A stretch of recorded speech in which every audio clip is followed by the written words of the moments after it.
চলে এসেছে ফেব্রুয়ারি মাস আর কিছুদিন পরেই তো ভ্যালেন্টাইন্স। তো এসব দেশে তো ভ্যালেন্টাইন্স খুবই জাঁকজমকপূর্ণভাবে পালন করা হয়, এমনকি এদেশের স্কুলগুলোতেও কিন্তু পালন করা হয়। ভ্যালেন্টাইন্স মানে কিন্তু এই যে শুধু লাভারদের জন্য না, মা বাবা ফ্রেন্ড সবার জন্য, এটাই আসলে ওদেরকে মানে বোঝানো যেটা। তো যাই হোক, আহিয়াদের স্কুলে এরকম বলছে যে ফ্রেন্ডদের সবার নাম কার্ডে লিখে দিতে হবে এবং ক্লাস টিচারের নাম সহ। তো আহিয়াতের জন্য আমরা এই কার্ডটি সেদিন যে চুজ করছি। আর দেখি যে অনেকগুলো কার্ড অলরেডি আহিয়াত লিখে ফেলছে। আসলে এটা আমাদের জন্য একটা প্রজেক্ট, আহিয়াতের জন্য একটা বিগ প্রজেক্ট বলা যায়, কারণ ছোট বাচ্চা অনেক কিছুই লিখতে হচ্ছে।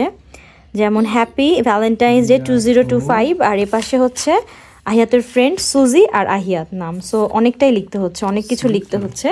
এই যে বাবা মেয়ে প্রতিদিনই তাদের প্রজেক্ট নিয়ে কাজ করছে, তো আমরা এনজয় করতেছি। আহিয়াত কিছুটা টায়ার্ড হয়ে যাচ্ছে মাঝে মধ্যে, ওকে।